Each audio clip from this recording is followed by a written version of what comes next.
Welcome in, everybody. I'm your host, Jeremy Popolars. You can find me on Twitter at PopesFFH, and I'm joined, as always, by Ryan Mackey, who you can find on Twitter at Mackey_FFB, and this is the Fantasy Playmakers podcast. Hey, Ryan, how's it going? I heard you were a little sick there this week. Feeling any better? Yeah, it's a little under the weather, but we're good to go. We just kind of had a stomach bug type thing going on, so other than Nice. that, we're good. Good to hear you're feeling a little better, and it's always a plus. How about you? How you doing?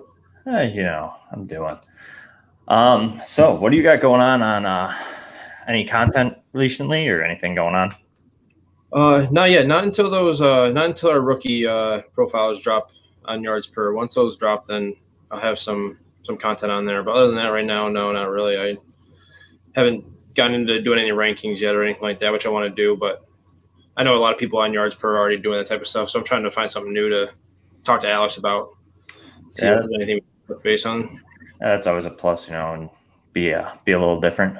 But yeah, I think why don't we kind of just dive a little bit into this? We got a lot to cover today, so why don't we talk a little bit about the free agent frenzy that's been going on?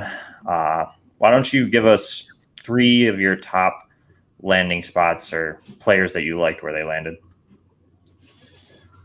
I like Fitzpatrick going to Washington. I actually really like that offense now with them getting him, and they signed Curtis Samuel. Like I said, I wanted him to go. I actually liked him going there. In the previous episode that we had, I did say that I wanted him to. I like that landing spot right there as long as they had a good quarterback, and I like Fitzpatrick as a 1-year type of guy that they need. I think they're clearly making a run now, so I kind of like him. They got the defense to do it. So Curtis Samuel and Ryan Fitzpatrick, even though they went to the same team, I like both of those signings. And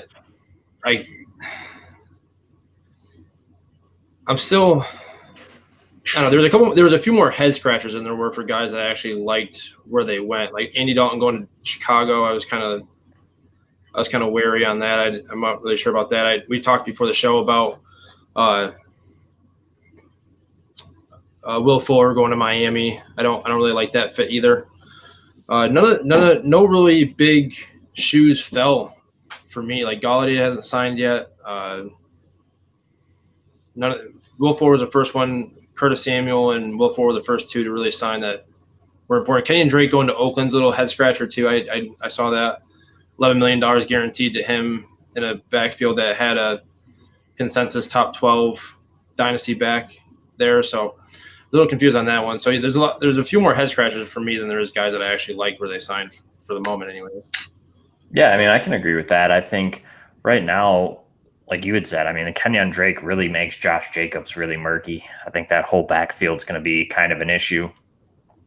And I think a lot of them are just kind of, like you said, head scratchers. I mean, everybody was amped about Hunter Henry and Jonnu Smith going out, and then they end up on the same team in New England. And I kind of makes their situation a little murky, as well as like Corey Davis. We're thinking, oh, he's going to go hopefully maybe end up as a second option in an offense, and he's going to, in theory, be the alpha right now in New York. And who knows how that's going to go. We saw him when he was younger not necessarily do well in that role. So I think I can agree basically with mostly everything you said. And I think Ryan Fitzpatrick, I like that fit. Like you said, I think Curtis Samuel is going to bring a whole another level to that offense. And I think Washington's a team to try and acquire some of those players. I think that offense might be surprising this year, at least for a fantasy output. Yep. But I think let's just dive right into these rookies. I think for me, it's always my favorite part of the time of the year where you get to dive into these rookies coming in. You get all that little hype around there. You're amped about all these kids coming in. So why don't we start out with a little bit of like a late round type guy. We're going to start with Dez Fitzpatrick. He's a 6'2", 202-pound wide receiver who's 23 years old. He's a senior out of Louisville. He last year produced 833 yards on 43 receptions and 3 touchdowns. Ryan, what'd you like about Dez Fitzpatrick? Well, I liked the fact that he he actually kind of broke out early. His freshman year, he set the Louisville freshman record for touchdowns with 9, but was playing with Lamar Jackson, who obviously was one of the better quarterbacks we've seen in recent memory for college football. But after that, he kind of fell off a little bit. He was hurt a little bit here and there, so I was a little concerned. But for things that I like, he's got good yak ability, but lacks that true breakaway speed that you like to see in receivers. Like he's really shifty, but he doesn't break away from the defender. He gets caught from behind pretty easily. He's a good solid route runner. He isn't going to need too much refining in that department when it comes to the next level, but obviously everybody can use a little bit of tuning, and pro coaching will definitely help that. I mean, I can agree with that. I think like you hit it hit the nail on the head with the breaking out early. I mean, he had a 19-year-old breakout age according to player profiler. So, I mean, I agree. I think that, like you said, he's a decent route runner, and I almost kind of, I mean, he does get caught from behind, but I kind of agree. Like, he doesn't have breakout speed, but he's like a long strider type kind of guy who can break it, but he doesn't have that, like, say, Tutu Atwell type speed. You know what I mean? He doesn't have, or that Anthony Schwartz like 4.2 speed. So he doesn't have that explosiveness. He doesn't have like that takeoff speed. He takes him a minute to get to that top end speed where he has to break, where he can break away. Yeah, exactly. I totally agree with that. But I think he does well with his hands. You know what I mean? At the top of the routes. Yeah. So yep.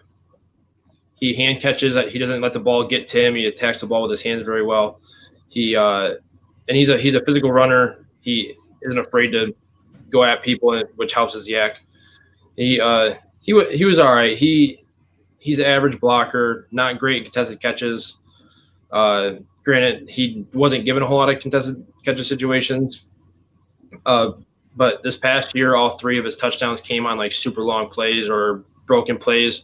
I know the one catch he had, I can't remember who he was against, but the throw was terrible, and he had to cut halfway across the field and cut between 2 defenders, and the defenders just kind of were surprised that he came out of nowhere and just broke between the 2 of them and took off and scored. But you'd like to see somebody that is targeted more in the red zone. Like I said, all 3 touchdowns were long passes that were kind of broken plays or busted plays. So you would like to see him do some more in the red zone for sure, especially being a 5th-year senior, which also I don't really love, being that he's coming in so late. But that it is what it is with that for a late round guy anyways. Yeah, I mean, I feel like this is a guy you're targeting 3rd, 4th round in rookie drafts. So I don't think necessarily that 5th-year senior is a little concerning, but I think he just was underused in that red zone department as far as Louisville went. I think it was just kind of an offensive scheme, and I think he could be like one of those like late round targets that surprises people. I don't think he's going to go out and get you like a top 12, top 24 type finish ever in his career, but I do think that he could end up being a valuable kind of like flex type wide receiver 3 or 4 option down the road. Yeah, like a bye week fill-in. Yeah, and I think that, I mean, when you're talking 4th, 5th round of rookie drafts, that's kind of where he's about in that range. I think that's fair value. All right, let's move on to a fellow Louisville athlete with him. We got Tutu Atwell, who's a 5'9", 165 pounds, 21-year-old junior out of Louisville. A little bit more productive in his time at Louisville. He had over 1,000-yard season in 2019, and this past season he had a 625-yard season with 7 touchdowns. He had a breakout age of 18, and he's in the 92nd percentile.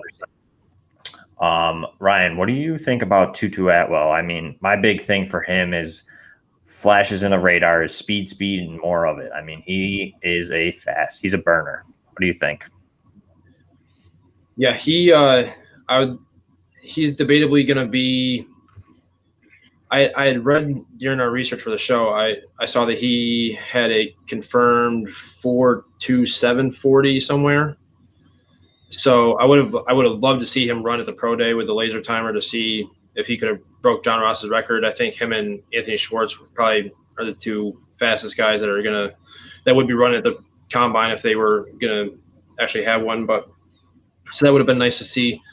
But obviously good bursting acceleration. He's very, very quick, like immediately. He catches the ball, gets upfield now. Like he doesn't really take his time or anything like that. He's not like Des Fitzpatrick where he has to get moving a little bit. Like he's quick as soon as he touches the ball.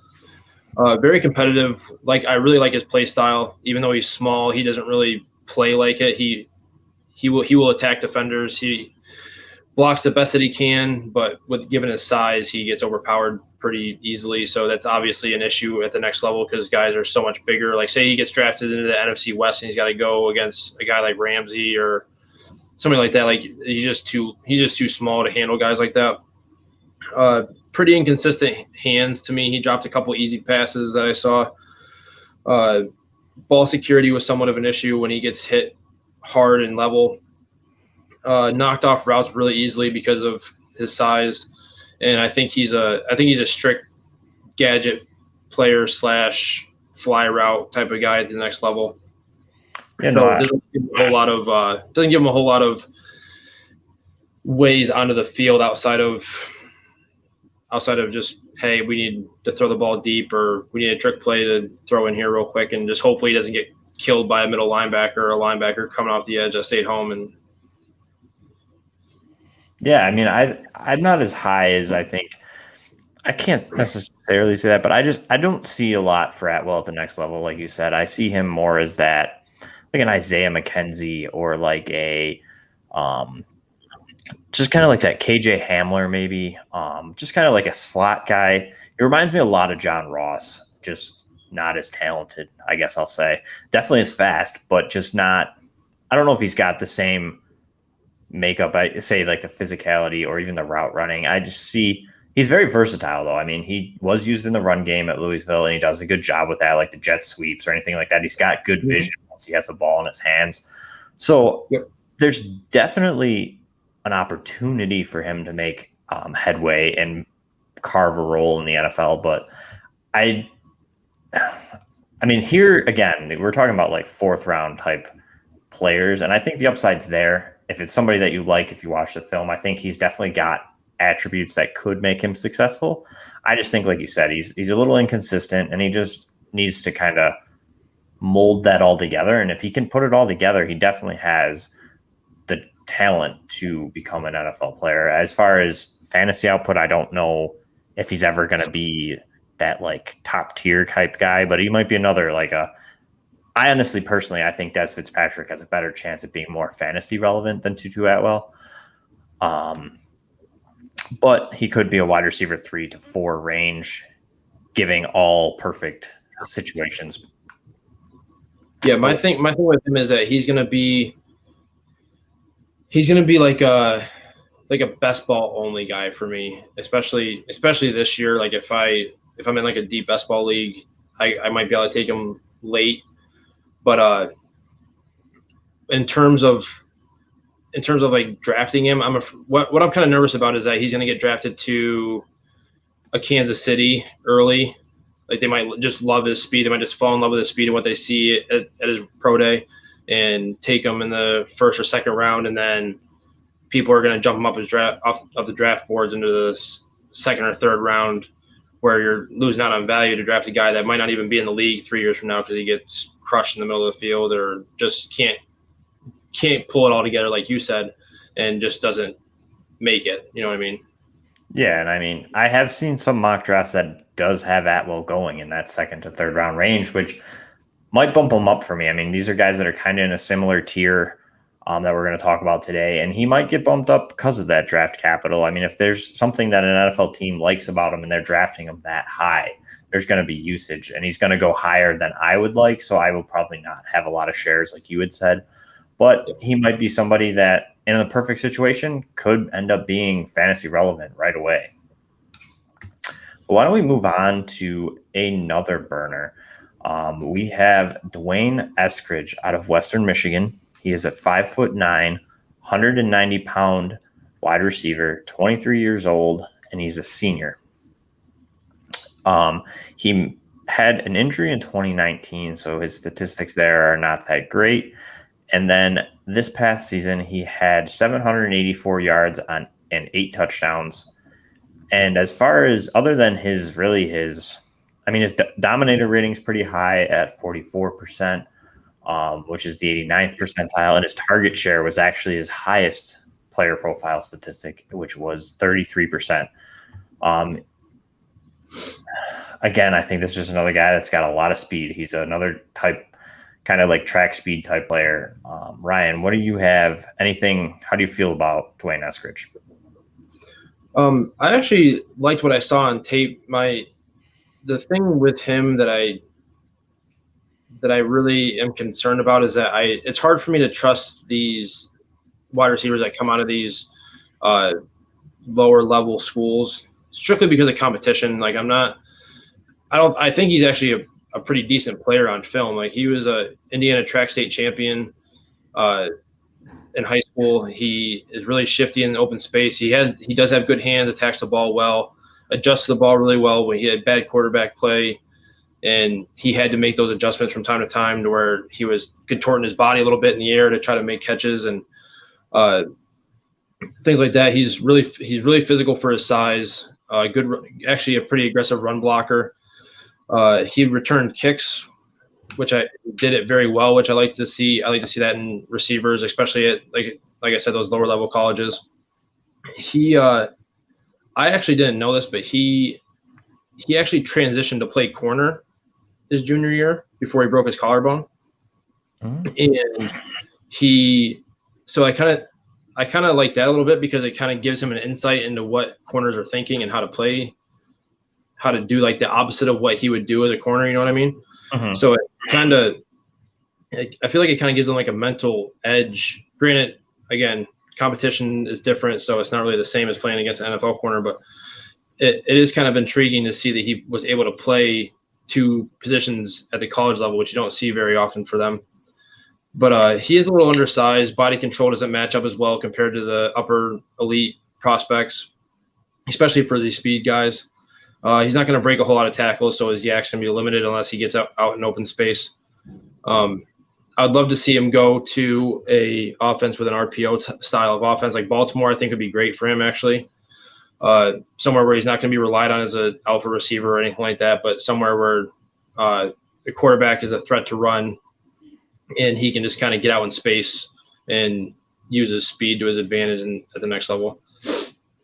Yeah, I agree. I mean, I think it's interesting. You got these two guys here, both between Tutu Atwell and Dwayne Eskridge, both about the same. They're both similar height, similar weight, similar situations in college where they were these versatile speed type guys. And I think that, to me, Dwayne Eskridge is very intriguing.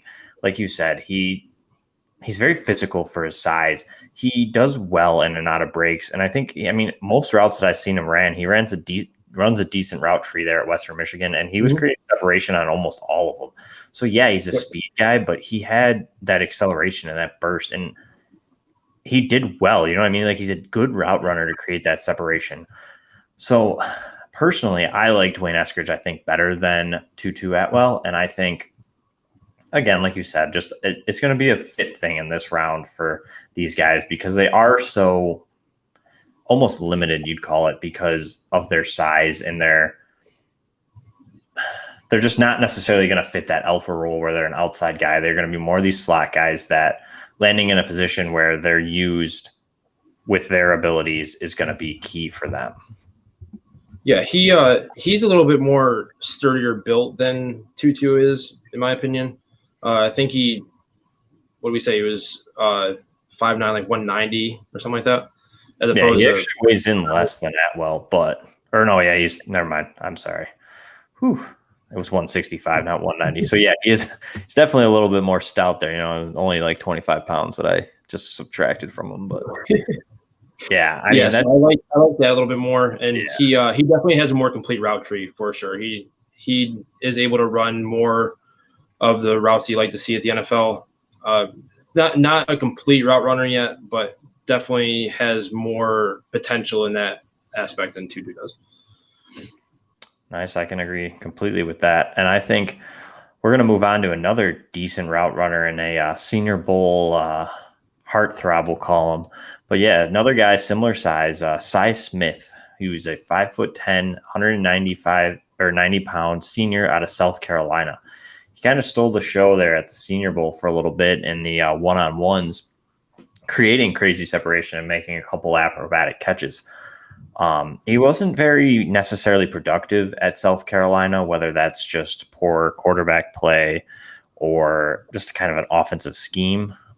But he did have a fairly good dominator rating. I mean, he had a 46.6% dominator rating, which is 92nd percentile.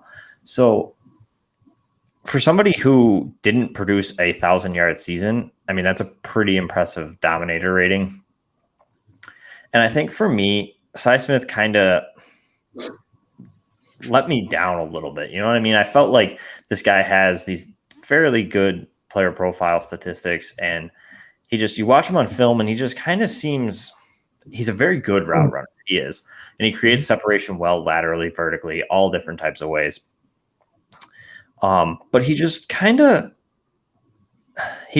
didn't like excite me. You know what I mean? Like on film, he seems effective, and that's about it. You know what I mean? He doesn't give you that, oh, wow, holy cow, that just happened type play.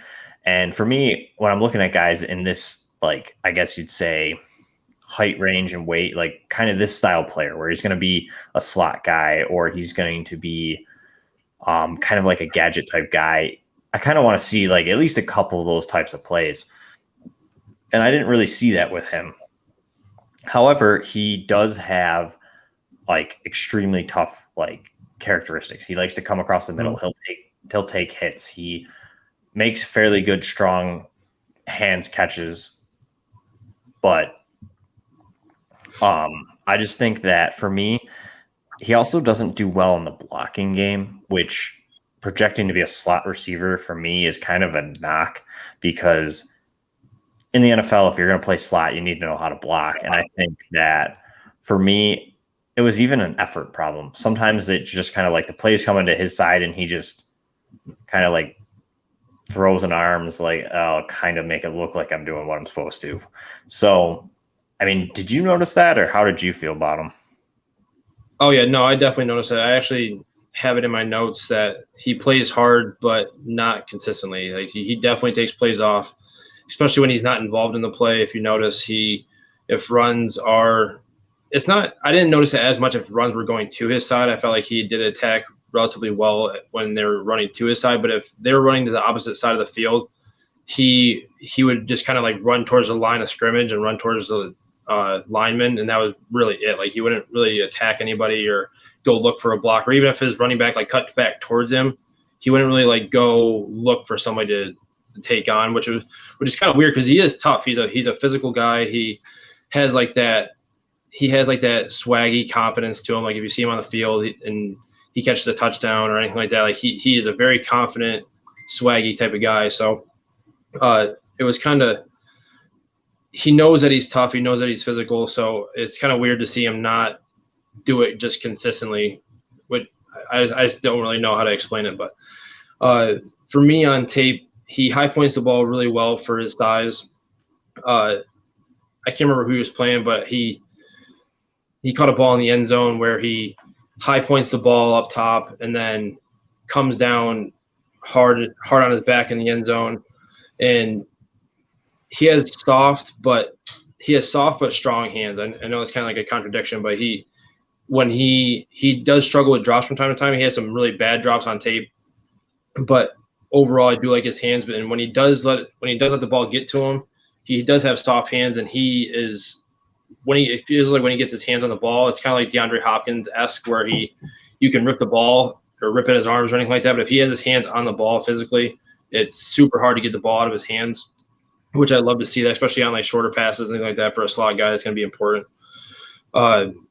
He has a really, really good route tree. I think he was able to create separation at every level, like you had said. So I do like that. Good at adjusting to the ball.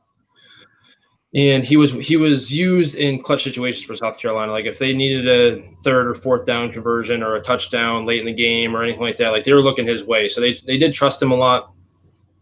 I did find it odd, like you had said, for him to have such a crazy level college dominator. It was weird to see him not have those eye-popping stats that like Devontae Smith or Chase had, because his dominator I don't know if it was just like the scheme that they were running in South Carolina or what, but they, with that type of target share and dominator rating, you would think that he would have like these 1,000-yard, 1,500-yard seasons, and he just didn't have that, which was really weird for me to see that. But overall, I like him. He's the second favorite for me of the group of the guys that we're going to talk about tonight.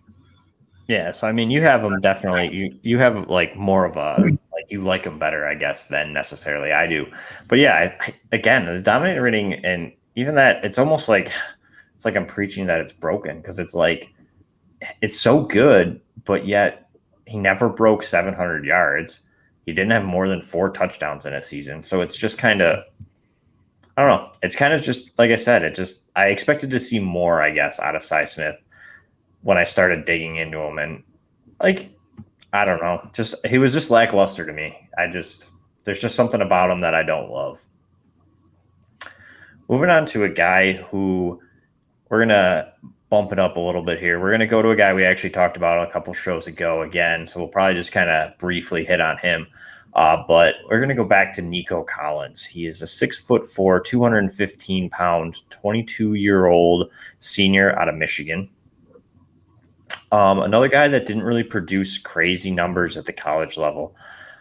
However, this time the player profiler, the dominator ratings and target shares and breakout age all kind of add up. I mean, he doesn't have any eye-popping numbers there.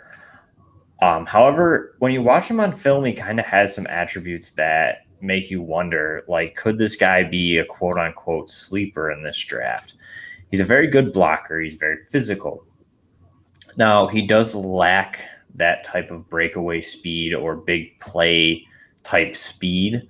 But he does very well in that strong catching type contested catch area, and he does well with leverage. Like his leverage game at the catch point is next level.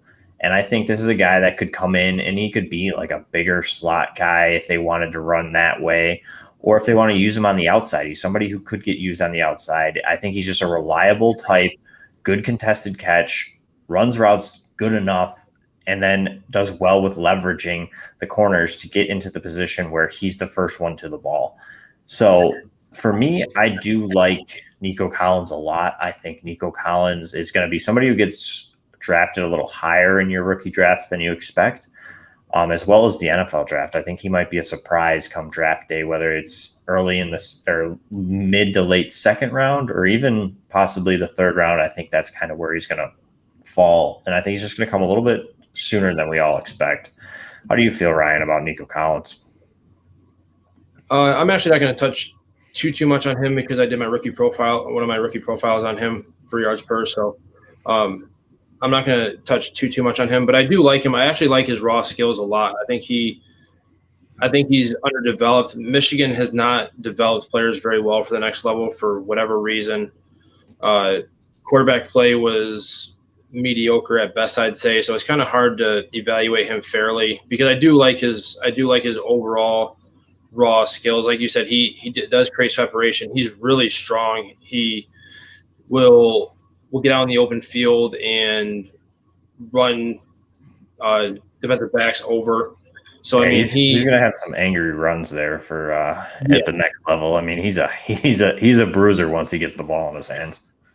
Yeah, and he doesn't have that breakaway speed, so he kind of has to have that mentality where he's like, all right, I'm either going to run him over or he's going to this is where I'm stopping. So he's just one of those guys that I feel like personally, if you don't watch or follow college football that much and you're kind of just going based off of draft capital and things like that, you might actually see him slip a little bit because people aren't going to know his name. You're not going to really know any production or hear about him all that much. So unless somebody's like watching the draft and you're like, say you're drafting in August and you don't really hear much about him, he's probably going to slip down in drafts because he's just not one of those guys that has the name value or anything like that. And he played in Michigan. Like I said, they're not developing players very well.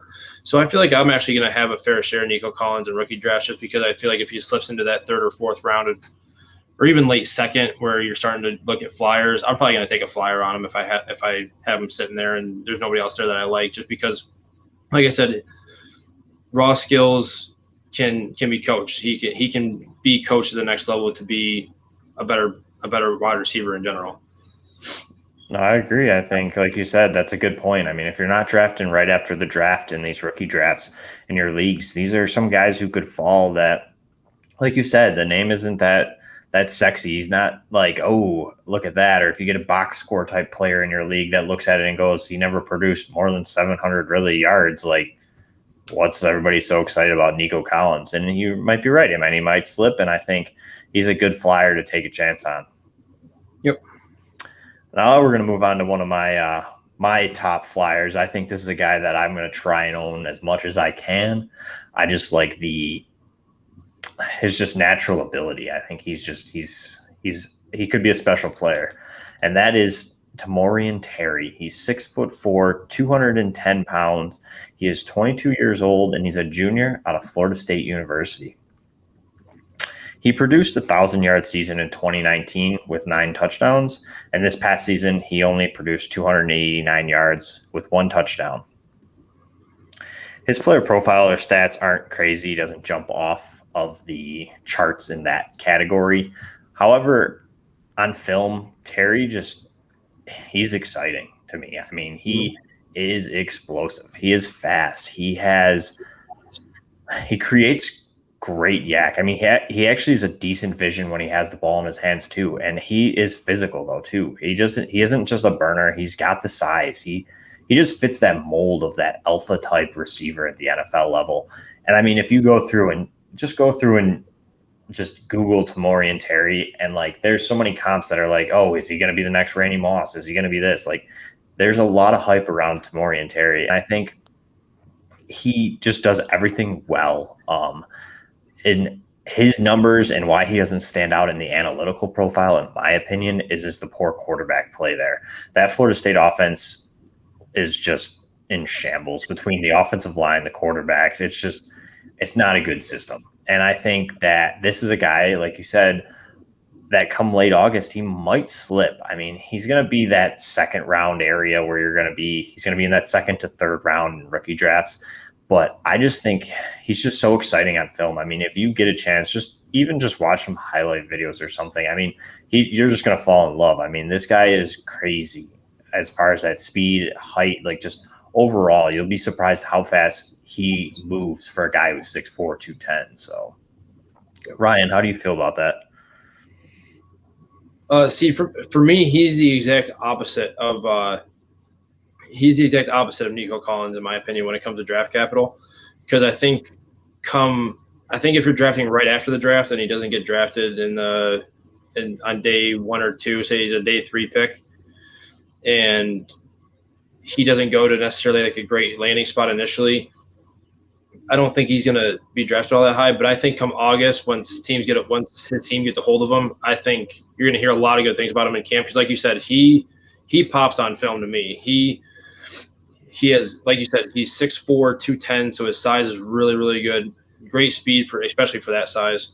Randy Moss is a little steep for me, but yeah, I mean, there are people on YouTube who just see it. I'm not saying I think he's going to be Randy Moss. I'm just saying, I know. That's the verdict at the point right now. Yeah, that's a little steep for me, but he does have a good route tree. He had a nasty slant and go versus Notre Dame that I rewatched probably 3 or 4 times because the route that he ran was just absolutely beautiful and just left the corner in his dust. And once he gets moving, you're not gonna catch him unless he has to stop and slow down for the ball.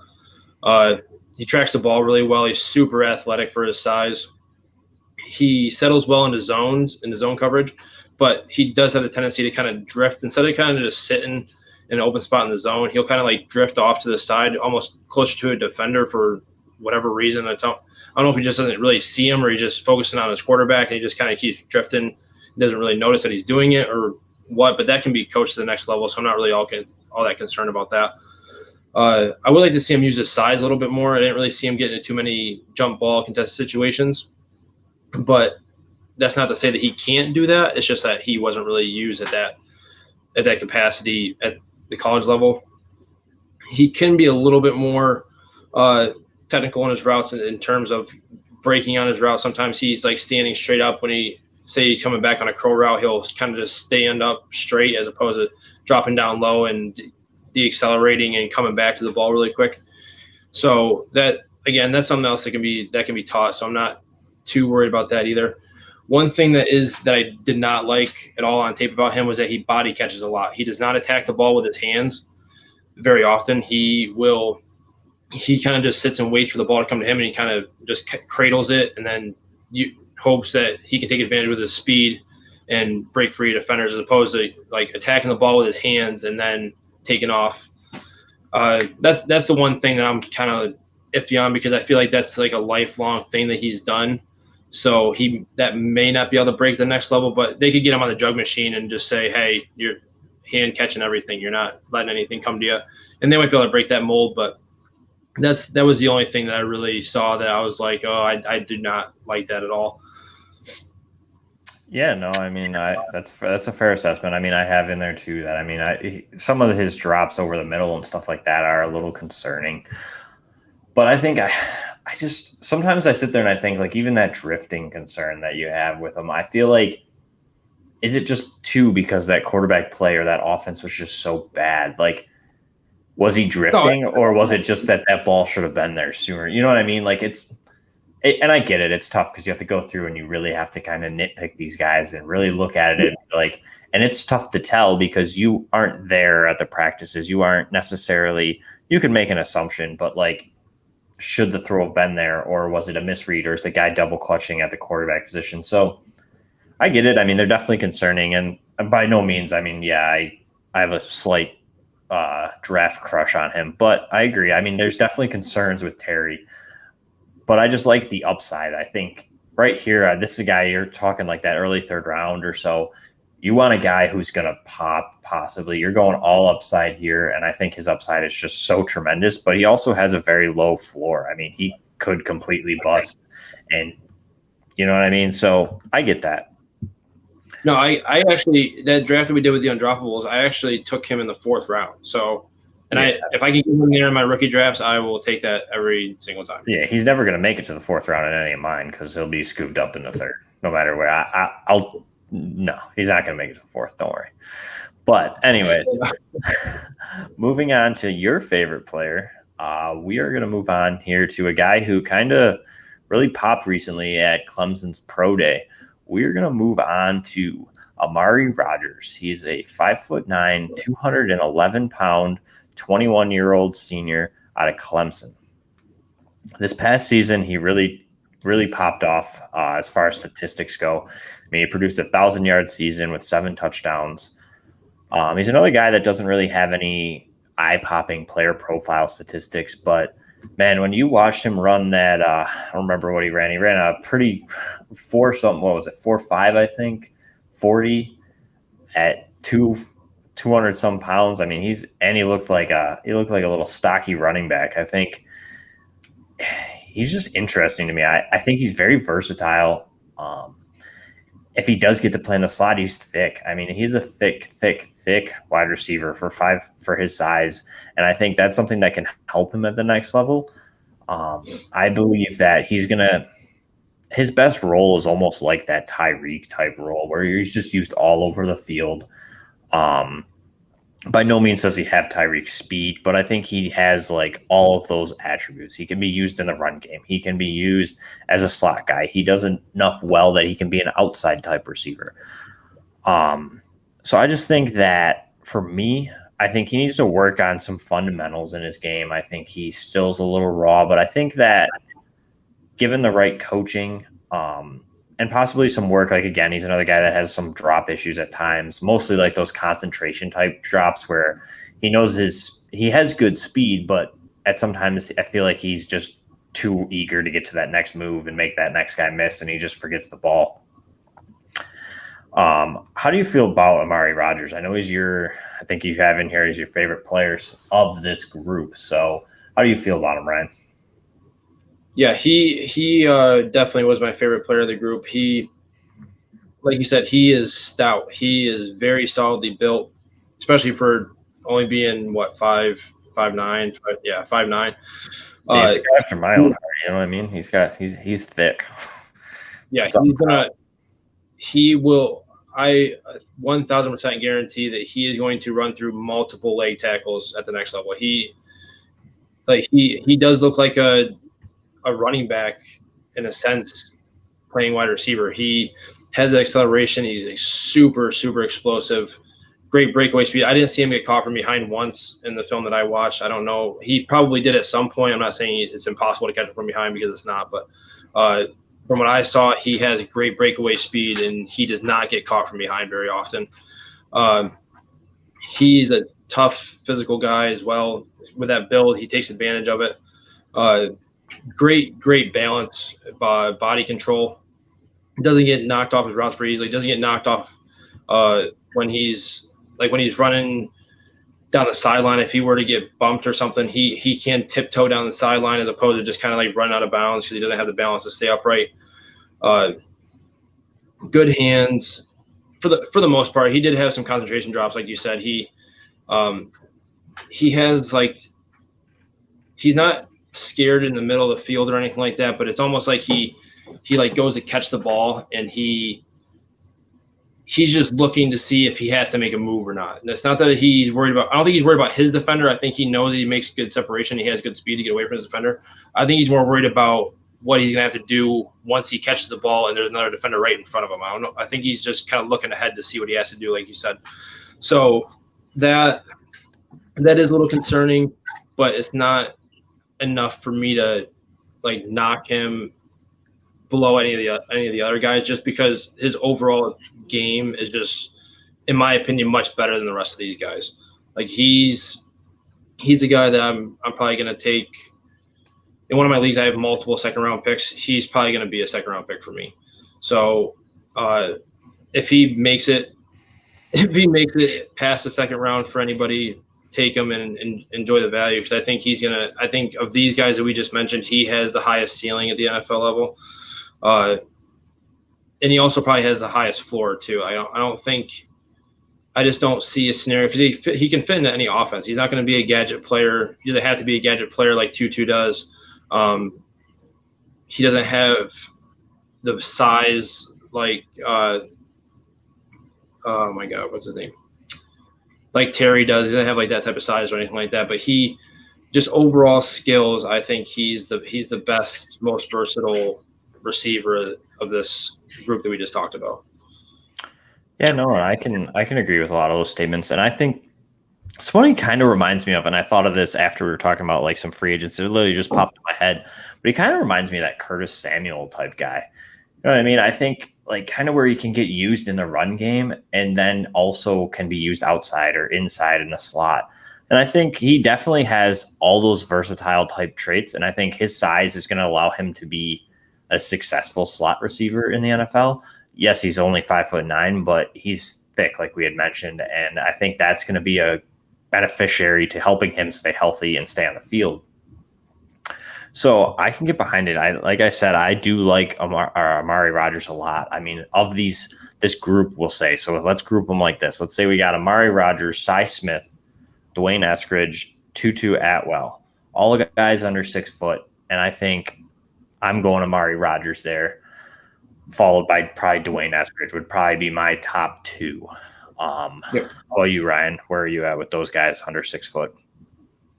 Yeah, definitely Amari and Eskridge are the top two. Tutu is last on the list for me, just because I'm so worried about his ability to stay healthy.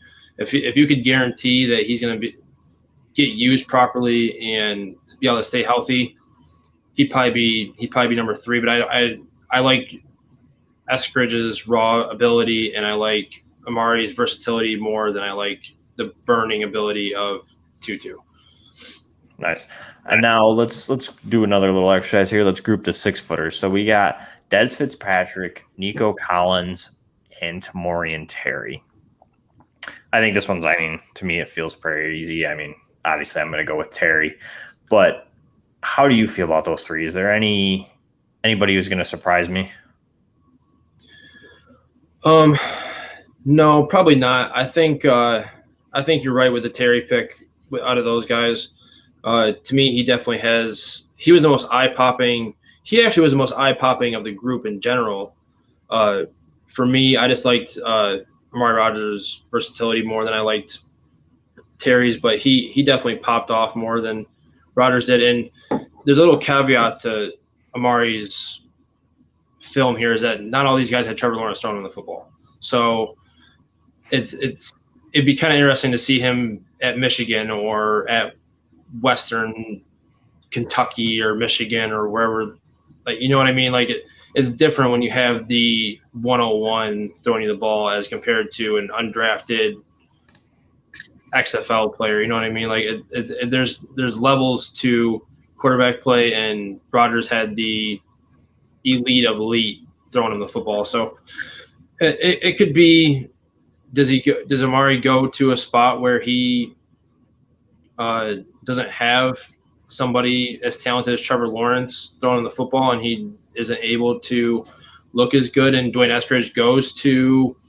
Jacksonville or something like that, and he has him throwing him the football and he looks better? It's just one of those things where quarterback play has to play somewhat of a factor into it. But as for your question, the Terry's definitely the pick of the 6-footers for me, anyways. Oh boy, we got Tyler over here. What's up? Thanks for hopping on. He doesn't like our Rodgers hype. How do you feel about that, Ryan? Oh, I mean, if he doesn't like him, he doesn't like him. You know what I mean? It's one of those things where maybe he's not seeing what I'm seeing, or I'm not seeing what he's seeing on film. No, I mean, I get it. I mean, it depends on how you look at it. I'm a big Rodgers guy in the right area, like the range where he gets drafted. I think for me, you're higher than I am. I'm not taking him in the second. To me, I think he's going to be that. He's at 3rd round. I'll scoop him up, I think. But for me, there's other guys that we'll talk about in the next upcoming episodes that I'm definitely taking before I take Amari Rodgers. But I do like his versatility and his possibility of an upside. That's going to actually conclude this week's episode. I think. He's got another question. Let's hit him with the one more question. We'll stay on. How about Trayvon Grimes? He missed the episode. That's what it is. Yeah, we talked about him last time, and you missed our episode. Go back, yeah, go back one episode. We talked about him. But no, real quick though, yeah. I mean, I do. I like Trayvon Grimes. I think as like that. For me, I think in the 4th round, there's going to be a lot of good dart throw type players. I mean, you've got like Trayvon Grimes, you've got like TJ Vasher, you've got Warren Jackson, you've got, I believe Jonathan Adams is kind of climbing up there. You've got guys, even Cornell Powell out of Clemson. You know, there's some good receivers that are worth taking that shot on late in rounds. But Trayvon Grimes is one that I do like, Tyler. I think that he's not a bad option to take a shot on later in a draft. He was very highly regarded coming out of college or out of high school. So. But yeah, I mean, that concludes our second episode of our rookie wide receiver breakdown.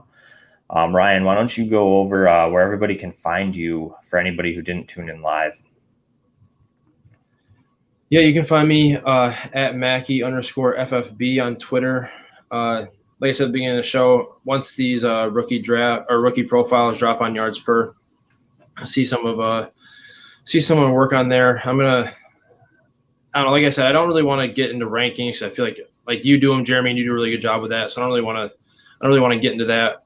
I'm going to talk with Alex, see if there's something that we can get into. I know a lot more advanced analytics on yards per. We got some deep divers in there right now. So I might see if I can help those guys out and see if there's anything I can do with them. Because like I said, you and Dynasty Jake over there, you guys kind of have the ranking stuff on lockdown right now, and you guys do a good job. So I don't really want to get into that late now. You guys have already got it covered. You know what I mean?